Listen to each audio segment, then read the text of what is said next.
ఇప్పుడు మనం 'చిత్రించడి భాగవతమట' అనే శీర్షికలో 'భాగవత మధురిమలు' అనే ఉపశీర్షికలోకి ప్రవేశిద్దాం. ఇప్పటిదాకా మనం ఏ పెయింటింగ్స్ గురించైతే అనుకున్నామో, ఆ పెయింటింగ్స్‌ని ఒక్కొక్కటిగా చూస్తూ, ఆ పెయింటింగ్స్‌లో ఏదైతే భాగవతంలోని సంఘటన చూపబడుతున్నదో, దాని గురించి చర్చించుకుంటూ, దానికి సంబంధించిన పోతన భాగవత పద్యాల గురించి తెలుసుకుందాం. ఈ భాగవత పద్యాలు చెప్పేటప్పుడు మామూలుగా ఏ పద్యం చెప్పినా, ఏ శ్లోకం చెప్పినా మామూలుగా ఎలా చెప్తారు? ముందు పద్యం చెప్పి, తర్వాత దాని భావం చెప్తారు. ఇందులో అలా కాకుండా ముందుగా భావం చెప్పి, తర్వాత పద్యం చెప్తాను. దానివల్ల ముందుగా భావం తెలుసుకోవడం వల్ల పద్యం ఇంకా బాగా అర్థమవుతుంది. ఆల్రెడీ భావం తెలిసిపోయింది కాబట్టి పద్యంలోని సౌందర్యం, పద్యంలోని అమృత రసాస్వాదనం మనకి తేలికవుతుంది. పద్యాన్ని మనం ఇంకా బాగా అప్రిషియేట్ చేయగలుగుతాం అనమాట. పద్యం మనలోకి బాగా ప్రవేశిస్తుంది అనే ఉద్దేశంతోటి ఇలా చెప్పడం జరుగుతుంది. కాకపోతే భాగవత మధురిమలు మొదలుపెట్టే ముందు 2 విషయాలు మీకు చెప్పాలనుకుంటున్నాను. ఒకటి, భాగవతము తెలిసి పలుకుట చిత్రంబు శూలికైన తమ్మిచూలికైన విబుధ జనుల వలన విన్నంత కన్నంత తెలియవచ్చినంత తేటపరుతు అన్నాడు పోతనామాచుడు భాగవతం రచిస్తూ.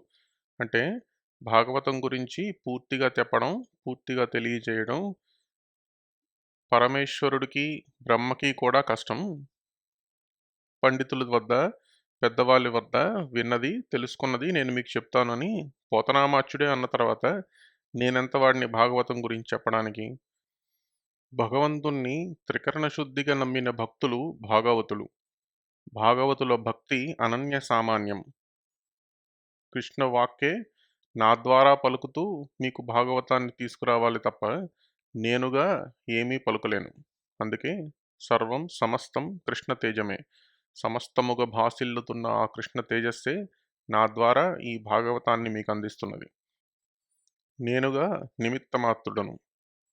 ఇక రెండవ విషయం ఏంటంటే, ఈ పెయింటింగ్స్ చూపించేటప్పుడు ఏదో ఒక పెయింటింగ్ చూపించి దానికి సంబంధించి ఒక శ్లోకం చెప్పేసి, భావం చెప్పేసి వదిలేయడం అనే కాకుండా, ఈ పెయింటింగ్‌లో చూపించిన భాగవత ఘటన వల్ల గానీ, ఆ అనుబంధమైన భాగవత పద్యం వల్ల గానీ, మనం ఏం తెలుసుకోవాలి? ఆ పద్యంలో, ఆ సంఘటనలో ఉన్న తత్వ రహస్యాలను, సాధనా సంబంధమైన రహస్యాలను మీకు వివరించడానికి ప్రయత్నిస్తాను. ఎందుకంటే, దీనివల్ల మనం ఆధ్యాత్మిక సాధనలో ఇంకా పురోగమించడం ఎలా? దీని నుంచి మనం ఏం నేర్చుకోవాలి? మన ఆధ్యాత్మిక ప్రయాణానికి ఇవి ఎలా ఉపయోగపడతాయి? అనేది తెలుసుకుందాం. ఇది 'చిత్రించడిది భాగవతమట'లో మొట్టమొదటి పెయింటింగ్. శుకమహర్షి పరీక్షిత్తుకు భాగవతాన్ని బోధించడం. గంగా నది ఒడ్డున అనేక మంది ఋషులు, మహర్షుల సమక్షమున. అసలు గంగా నది ఒడ్డున శుకమహర్షి, పరీక్షిత్తు ఎలా కలిశారు? వారు ఆ భాగవతాన్ని చర్చించడం వెనక జరిగిన కథ ఏమిటి? ఈ సంఘటన వెనక ఉన్న నేపథ్యం ఏమిటి అనేది మనం ముందుగా తెలుసుకోవాలి. ఇది ఫస్ట్ పెయింటింగ్ కాబట్టి దీని గురించి కొంచెం వివరించి చెప్తాను. ఎందుకంటే భాగవతం బ్యాక్‌గ్రౌండ్ మనకు తెలిస్తే, అంటే భాగవతం ఏ సందర్భంలో ఈ చర్చ జరిగింది అనేది మనకు తెలిస్తే, భాగవత ప్రాముఖ్యత ఏమిటి? దాని ప్రాశస్త్యం ఏమిటి? భాగవతం నుంచి మనం తెలుసుకోవాల్సింది ఏమిటి అనేది మనకు అర్థమవుతుంది. దాని ద్వారా మనం మళ్ళీ భాగవతం చదివినప్పుడు ఈ దృక్కోణంలో భాగవతాన్ని చూస్తే మనకు అందులో దాగి ఉన్న ఎన్నో రహస్యాలు మనకు తెలుసుకోవడానికి వీలవుతుంది. ఈ పెయింటింగ్ చూడగానే జనరల్‌గా మనకు గుర్తుకొచ్చే స్టోరీ ఏమిటి?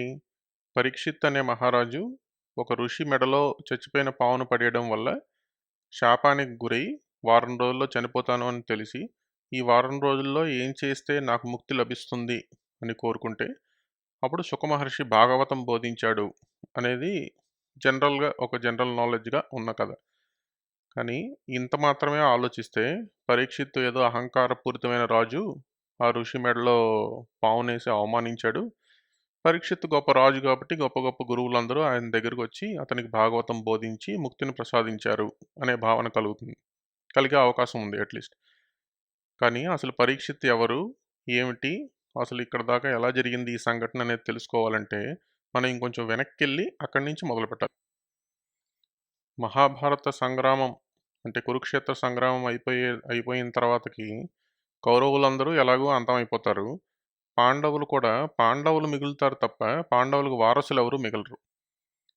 అర్జున కుమారుడు అభిమన్యుడు, భీమ కుమారుడు ఘటోత్కచుడు ఇటువంటి వారందరూ యుద్ధంలోనే మరణిస్తారు.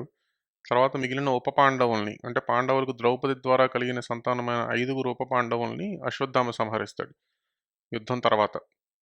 సో, పాండవులకి వారసులెవరూ మిగలరు. ఇక మిగిలిన వారసులెవరు అంటే, అర్జున కుమారుడైన అభిమన్యుడికి ఉత్తరయందు జన్మించబోయే కుమారుడు. అంటే ఉత్తర గర్భంలో ఉన్న కుమారుడే వారసుడు. యుద్ధ సమయమంతా పాండవులతోనే ఉండిపోయిన శ్రీకృష్ణుడు యుద్ధం అయిపోయి, ధర్మరాజు పట్టాభిషిక్తుడైపోయి, రాజ్యం సుస్థిరమైన తర్వాత ద్వారకకు బయలుదేరడానికి నిశ్చయిస్తాడు. ద్వారకకు బయలుదేరుతుండగా అందరూ వీడ్కోలు చెప్పడానికి బయటికి వస్తారు. ఆ సమయంలో ఉత్తర తన కడుపులో ఉన్న శిశువుకి ఏదో ప్రమాదం వస్తుందని భావిస్తుంది. ఎందుకంటే ఏదో భయంకరమైన జ్వాల తన కడుపులో ఉన్న బిడ్డను దగ్ధం చేయబోతుందా అనే భావన ఆమెకు కలుగుతుంది. వెంటనే ఆమె పరిగెట్టుకుంటూ వెళ్ళి శ్రీకృష్ణుడి పాదాలపై పడి, నన్ను రక్షించు, నా గర్భస్థ పిండాన్ని రక్షించు అని వేడుకుంటుంది. ఇందులో మనం ఒక ముఖ్యమైన విషయాన్ని గమనించాలి. ఉత్తర అభిమన్యుడి భార్య, అంటే అర్జునుడి కోడలు. ఉత్తరకి తన మామగారు జగదేక వీరుడని తెలుసు. తన పెదమామగారు జగత్తంతటినీ పరిపాలిస్తున్న, ఏకఛత్రాధిపత్యంగా పరిపాలిస్తున్న మహారాజాదిరాజు అని తెలుసు.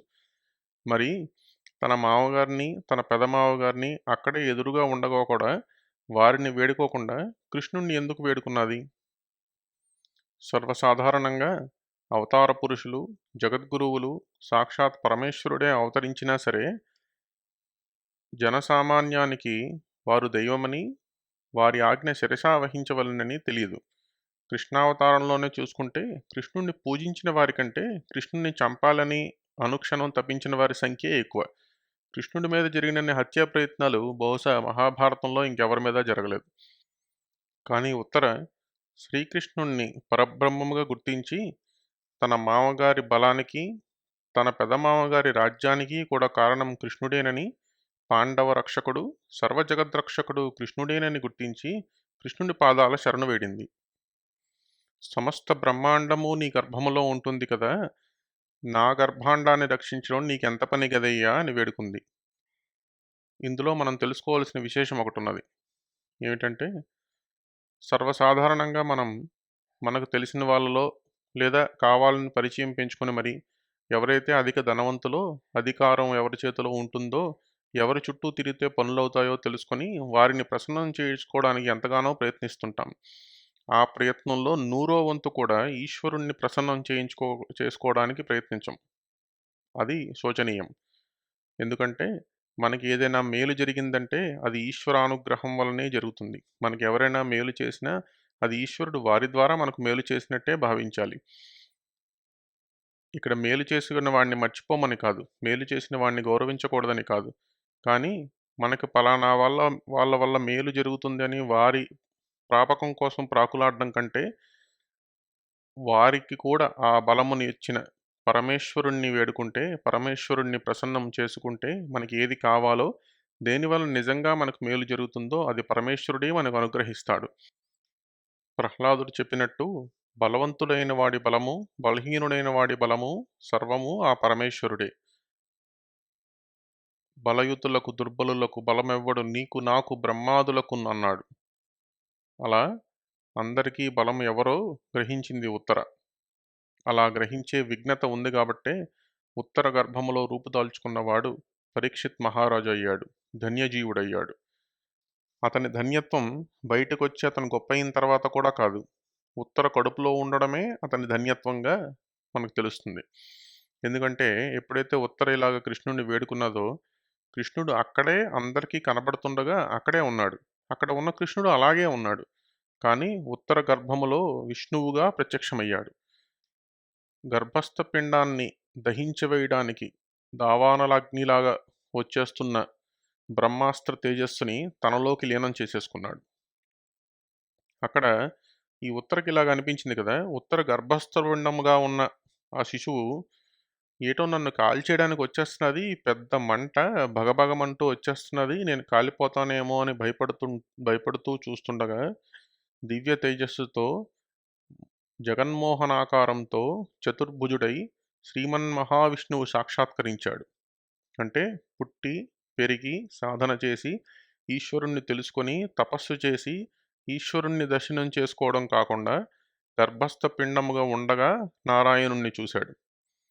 ఎంతటి అదృష్టవంతుడో, ఎంతటి ధన్యుడో కదా పరీక్షిత్తు.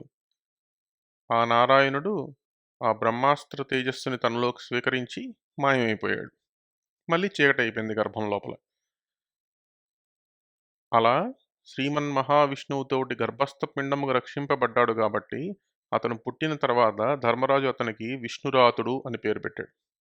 సో పరీక్షిత్తు అసలు పేరు విష్ణురాతుడు. విష్ణువు చేత రక్షింపబడినవాడు అని విష్ణురాతుడు అని పేరు పెట్టారు. మరి విష్ణురాతుడు పరీక్షిత్తు ఎలాగయ్యాడు? గర్భస్థ పిండముగా ఉన్నప్పుడు ఆ గర్భస్థ శిశువుకి ఇంకెవరూ కనబడరు కదా. కానీ అత్యంత అరుదైన సంఘటనగా జరిగిన ఈ సంఘటనలో ఆ శిశువుకి సాక్షాత్తు విష్ణుమూర్తే కనబడ్డాడు. కాబట్టి బయటకు వచ్చిన తర్వాత చుట్టూ అందరినీ చూస్తుంటాడు కదా. ఇక్కడ కడుపులో ఉంటున్నప్పుడు నేను ఒకడిని చూశాను కదా, అతను ఎక్కడున్నాడా అనేసి మళ్ళీ వస్తాడా, అతను ఎక్కడైనా కనబడతాడా అని వచ్చిన వాళ్ళందరినీ చాలా పరీక్షగా చూసేవాడట. అందుకని అతన్ని పరీక్షిత్తు అని పిలవడం ప్రారంభించారట. తన తల్లి కడుపు లోపల మును చూచిన విభుడు విశ్వమున నెల్లగలండ్లనుచు పరీక్షింపగా జనుడు అనకు పరీక్షిన్నరేంద్రుడండ్రు మునీంద్ర అన్నారు. అలాగా తను కడుపులో చూసిన విష్ణువుని బయట ఉన్న జనాల్లో చూడడానికి ప్రయత్నించాడు కాబట్టి అతను పరీక్షిత్ అయ్యాడు. ధర్మరాజు మిగిలిన పాండవుల పెంపకంలో ధర్మ సూక్ష్మాలనన్నింటినీ గ్రహించి సర్వము సమస్తము పరమేశ్వరుడే అని గుర్తించి ఆ పరమేశ్వర ధ్యానంలో తాను గర్భస్థ పిండమై చూచిన శ్రీమన్మహావిష్ణు ఆకారమునే ధ్యానిస్తూ మహారాజుగా పెరిగాడు పరీక్షిత్. పాండవుల తదనంతరం రాజ్య పరిపాలన చేస్తూ ఆదర్శ రాజుగా ధర్మ సంస్థాపన చేస్తూ నలుచెరలుగా వ్యాపించిన మహాసామ్రాజ్యాన్ని అత్యంత ధర్మబద్ధంగా శాస్త్రానుగుణంగా పరిపాలించాడు పరీక్షిత్తు. ఎంతటి మహనీయుడైనా పరిస్థితుల ప్రభావం చేత ఒకానొక సమయంలో పొరపాట్లు చేయవచ్చు. టు ఎర్ర్ ఈజ్ హ్యూమన్ అంటారు కదా. తప్పు చేయడం మానవ సహజం. కానీ మనీషికి ఉన్న తేడా ఏంటంటే తప్పు చేయడంలో కాదు, తప్పు చేసిన తర్వాత జరిగే సంఘటనల పట్ల ఎలా ప్రతిస్పందిస్తాడు, ఎలా తన తప్పును తెలుసుకొని సరిదిద్దుకోవడానికి ప్రయత్నిస్తాడు అనే దాంట్లోనే మనీషికి ఉన్న తేడా. తప్పుని కప్పిపుచ్చేసుకొని తప్పు చేయలేదని బుకాయించేవాడు మనిషి, తప్పుని సరిచేసుకొని తన తప్పుని దాటి ఎదగాలని ప్రయత్నించిన వాడు మనీషి అవుతాడు. సో పరీక్షిత్తు కథలో ఇదే మనకు కనబడుతుంది. పరీక్షిత్తు ఒకసారి వేటకు వెళ్ళినప్పుడు తనతో పాటు ఉన్న మిగతా సైనికుల కంటే దూరం అయిపోయి ఎక్కడికో వెళ్ళిపోతాడు. దారి తప్పిపోతాడు అడవిలో. తిరిగి తన దారి వెతుక్కునే ప్రయాసలో విపరీతమైన ఆకలి దాహానికి గురై చాలా చిరాకు పడుతూ అటు ఇటు తిరుగుతుంటుంటాడు. ఆ సమయంలో ఒక ఋషి ఆశ్రమం దగ్గరికి చేరుకుంటాడు.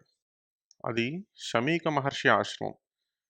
అక్కడికి తను చేరేటప్పటికి శమీక మహర్షి ఓ చెట్టు కింద కూర్చొని ధ్యానం చేసుకుంటూ ఉంటాడు. తపస్సమాధిలో నిమగ్నమై ఉంటాడు. మామూలుగా పరీక్షిత్తు అక్కడికి చేరుకుంటే అతనికి నమస్కరించి అతను తపస్సమాధిలోంచి బయటకు వచ్చే వరకు వేచి చూస్తూ అక్కడే ఉండేవాడు. కానీ అప్పటికి ఆకలి దాహం విపరీతంగా ఉండి చాలా చిరాగ్గా ఉండడంతో తనకు నీళ్లు కావాలని అడగడం, ఆ ఋషి స్పందించకపోవడాన్ని తనను అవమానించడం కింద భావించి తన భుజానికి ఉన్న ధనుస్సును తీసి ఆ ధనుస్సు ఎడ్జ్ తోటి అక్కడే పక్కనే చచ్చిపడి ఉన్న ఒక పావుని లేపి ఆ పావును ఆ ముని మెడలో వేసేసి తన దారిని తను వెళ్ళిపోతాడు. పరీక్షిత్తు అలా ఎందుకు చేశాడు అనేదానికి ఎక్స్ప్లెనేషన్ లేదు. ఆ సమయంలో ఆ చిరాకులో ఏదో చేసేసాడనమాట, అంతే. ఈ విషయం శమీక మహర్షి కుమారుడైన శృంగి చూస్తాడు. అతను తోటి ముని బాలకులతోటి పక్కనే ఉన్న సరస్సు దగ్గర ఉంటూ అతను తిరిగి వచ్చేసరికి ఈ పాము ఇలాగా అతని తండ్రి మెడలో ఉంటుంది. అతను వెంటనే కోపంతో శపిస్తాడు. నా తండ్రి ఎవరికి ఏమి అపకారం చేయడు, తన ధ్యానం తన తపస్సు చేసుకుంటూ ఆ మూల కూర్చున్నాడు కదా, అతన్ని దగ్గరికి వచ్చి ఎవరైతే రాజు ఇలా ధనుస్సు చివర పావును పట్టుకొని తీసుకొచ్చి నా తండ్రి మెడలో వేసేసి అవమానించాడో, అహంకారపూరితుడైన ఆ రాజు విష్ణువు శివుడు కలిసి అడ్డుకున్నా సరే ఈ రోజుకి 7వ రోజున తక్షకుడనే పాము విషానికి బలి మరణిస్తాడు అని శపిస్తాడు. ఓడక వింటి కోపున మృతోరగమున్ కొని వచ్చి మారు మాటాడగియున్న మజ్జనకు అంశతలంబున పెట్టి దుర్మత క్రీడ చరించు రాజు హరకేశవులొడ్డిననైన చచ్చుపోయేడవనాడు తక్షక ఫణీంద్ర విషానల హేతి సంహతిన్ అని చెప్పిస్తాడు. ఇందులో మనం గుర్తించవలసిన రెండు విషయాలున్నాయి. ఒకటి, మామూలుగా ఎప్పుడైనా ఏదైనా ఋషికి అవమానం జరిగినప్పుడు ఆ ఋషి శపిస్తుంటాడు. ఋషులు ఎందుకు శపిస్తారు? ఇంత తపస్సు చేసి, ఇంత ఇంద్రియ నిగ్రహం కలిగి, ఏది మంచి ఏది చెడు, కోపం తగదు అని తెలిసిన ఋషులు ఎందుకు శపిస్తారు? అంటే ఋషులు కోపాన్ని నిగ్రహించుకోలేక శపించేవారా? కాదు కాదు. మనం ఏ శాపాన్ని చూసినా ఆ శాపం శపించబడిన వాడిని ఉద్ధరించడానికే కనబడుతుంది. అతను చేసిన తప్పుకి పరిహారం తెలుపుతూ ఆ తప్పులను దాటి మళ్ళీ ఇకపై ఆ తప్పు చేయకుండా ఉండే విధంగా తనను తాను ఉద్ధరించుకోగలిగే అవకాశం ఆ శాపాల్లో మనకు కనిపిస్తుంది. ఇక్కడ ముని కుమారుడు శపించాడు. ముని కుమారుడు మరీ పెద్దవాడేం కాదు, చిన్న పిల్లవాడు.